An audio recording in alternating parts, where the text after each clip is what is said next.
I've realized that I've never shown you my garden in its entirety, and that's mainly because I don't generally show everything on Instagram, including my face. So let me take you on a little tour. We're starting at the back patio, and I'm going to flip around. And by the way, apologies if the movement of the camera is not amazing. I'm literally just holding my iPhone, nothing special here. So let's start on the ground. We have some ornamentals, which is this one in particular. It looks funny when I do that.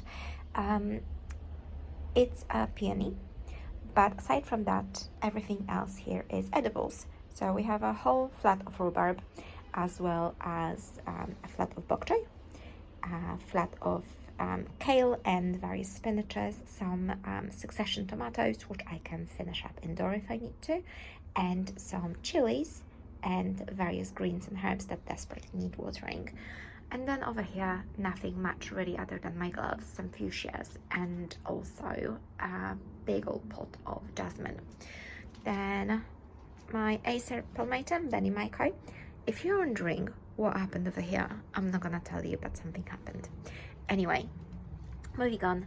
Most of this is really ornamental plants, including ficus lyrata. If you're wondering, they grow pretty well outside in the UK, and a couple of blueberries, and then a fig tree and a bay tree, and the rest is, yeah, that's new cuttings.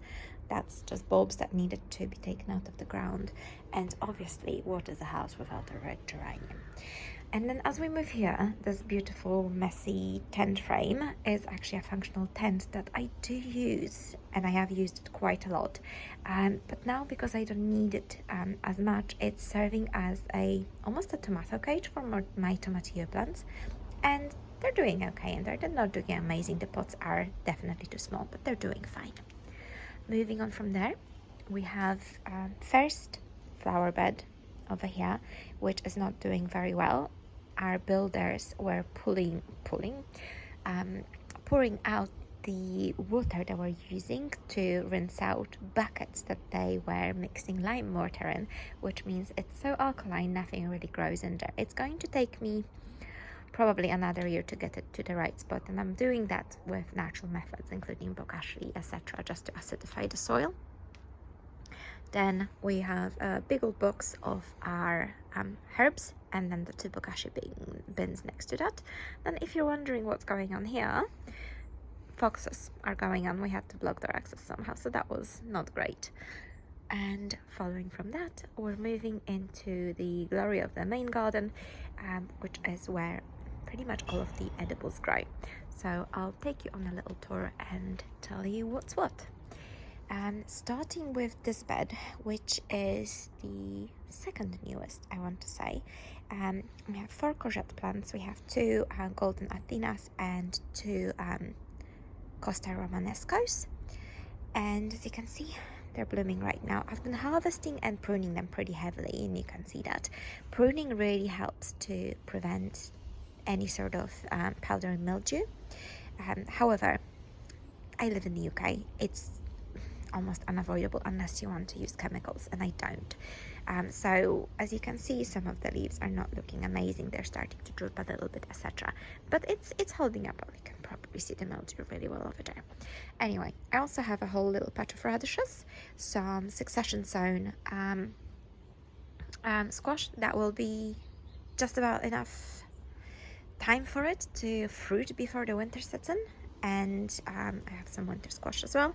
And then all of this border is, including that cut, ornamental. Now let's move over here.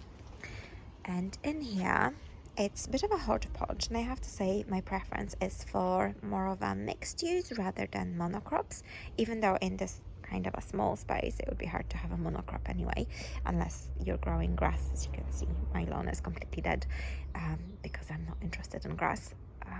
But yeah, this is very much a nice mix of plants that sort of do well together, but also that work fine to repel pests from one another.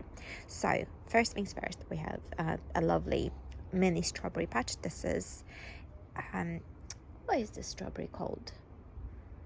I want to say Florence. I'm pretty sure it's Florence. It's late strawberry, and it literally has just finished fruiting. It's very, very nice. Then we also have some Welsh onions, lots of tomatoes dotted around if you look carefully, including one which had a tip broken by builders that decided to flower and produce new shoots anyway. Those flowers have been on it for a couple of weeks and it's got decent sized fruit already. The variety of this tomato is Mascotka, I believe. Then in here, underneath all of that beautiful kale, we have a handful of radishes and some quick to harvest carrots. Carrots are never quick to harvest, though, I have to say that. They've been in the ground for a little while and I'm hoping something will come off them before we have to wrap up for the winter. And then in front of them, two beautiful pepper plants. These are padron peppers, and there are two more further in. And then looking at this kale, we have some regular green kale. We also have only one left of the red Russian kale, and I find that we don't actually reach for that particular kale. Our preference, both my partners and mine, are for the curly one, so I have more of that coming in the green and the red variety. And then we have our chard basically bolting at this point, which is fine, as well as a bunch of beans. And in the center you can just about see there's parsley and there's some dill that's gone to seed, and I don't mind that. I'll happily save the seed. And of course our ornamentals, we have marigolds to repel the slugs, and we have nasturtium, which is sort of at the end of its life, to repel any aphids, or actually to attract them away from everything else I'm growing. And that big seedy head there is my favorite lettuce, the Queen of May, which is a battery type of lettuce that I can't really buy in this country anymore. I would have to ship it from another country, and I don't actually have the certificate to do that right now. Anyway, you can see in my border there are some really dead looking plants, and that's a remnant of us having some builders to replace the fencing.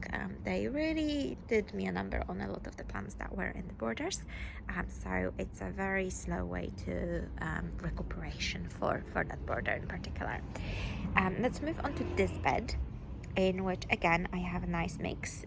While I had the Welsh onions in the previous one, in this one I have mainly shallots and spring bunching onions, and then some more tomatoes. This is the same variety, and some of them are ripening quite nicely. They turn bright red, sort of corally red with orange undertones. It's very pretty. Then I have in here some bush beans and runner beans, and a lot of weeds as well, because the weather has been such that welcomes weeds. Carrots that are a little bit older than the ones you've seen in the previous bed, some beetroot, and again some more radish. One of them is flowering at the moment, so nothing's gonna come off it other than the seeds. And then the last bed, which is unfinished, that was put in literally 2 weeks ago, is a magnolia bush, which I need to move, and another courgette plant. This is another Costa romanesco, as well as 4 different squashes. These have been sown very, very, very late, so I'm not sure if anything will come off them, but the worst comes to worst, they'll go into compost. Best comes to best, they'll have some fruit for me for the winter. And then we have this interesting area where my cat is, and we joke about this area as being the cat litter because my cats will use it occasionally to urinate. They don't poop there, luckily. If that ever happens to you, cat urine isn't actually harmful, it just smells not so nicely. You can just rinse it down with water. If the cat poops, then you'll need to remove the soil because their fecal bacteria is quite dangerous to human health. However, that's not the case with their urine, which happens to be sterile, same as human actually, if you ever wonder. I know, disgusting topic, but it is worth knowing, I suppose. The only thing that I have actively growing here that I planted myself is this morning glory, which again had a number done on it by the builders. And I'm really hoping that I'll get some flowers this year, because this is the bane of my life. I've been trying to grow this plant, which normally is a weed, for a while, and it's just never happening. So that's the main side of the garden.